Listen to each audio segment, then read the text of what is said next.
kind of always empires, regardless how ruthless. When they are in control, there's peace. Greenland. Greenland, again, there are two things. Again, always two things about Greenland. Something, yeah. Two major issues about Greenland. One, you need to know what the end game is, and people, please pay attention. Trump is looking at something called the North American Federation. The North American Federation. Federations are the future over the next 20 years. Federations are the future over the next 20 years.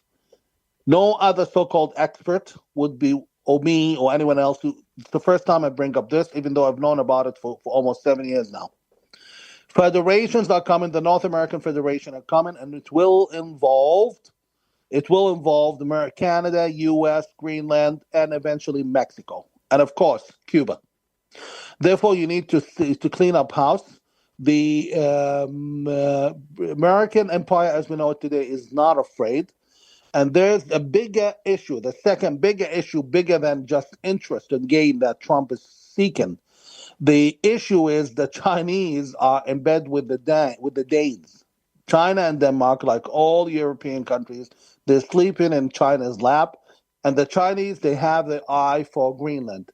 They've ventured into other places where, like Africa and the Middle East, and where they basically have vacuumed out the American existence or influence in those areas.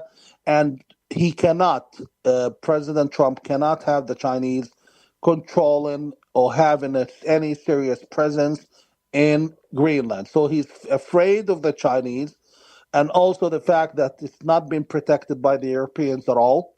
And I think this is on purpose because the Europeans, all they need to say is send, 5 jets each, and here we go. Here we're going to have like a good 60 advanced F-16s and F-35s in the skies of Greenland. They're not doing that. They're not carrying out any serious military presence.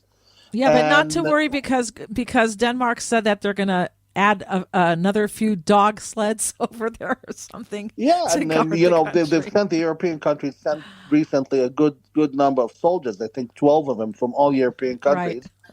And so that's quite a statement.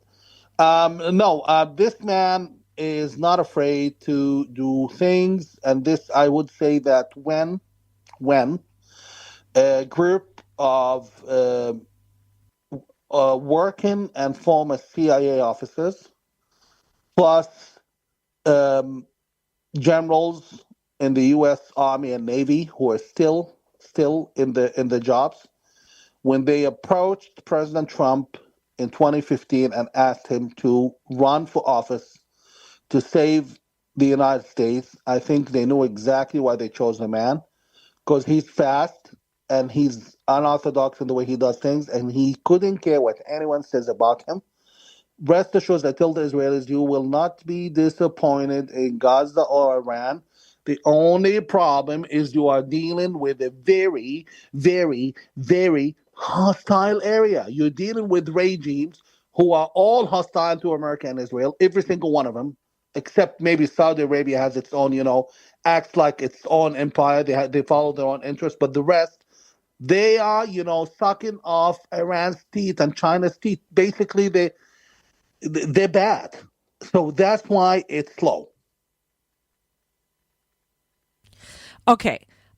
Do you think that Trump is going to be able to protect the borders of Greenland? It's a huge territory, huge, and it's outside the United States. Uh, how do you think? Do you think he's going to be successful? And Yeah, do you very think much that? so. How do you think that the people in Greenland are going to react? How do you think that Denmark is going to react? Very briefly, go ahead. Okay, I don't think anyone in the European Union is able to enact any actions against the Resistance. United States. Hmm. Any actions in the United States, not by where can they go? Nothing they can do. And the guy, President Trump, is not ashamed about what he wants to get. Two, yes, he will definitely be able to protect it because President Trump jacked up the Pentagon's Department of War's budget to 1 trillion. So that's an 300 billion increase That wasn't exactly for the Fourth of July celebrations. I'll end this wonderful interview by my wonderful interviewer by saying that good days are ahead.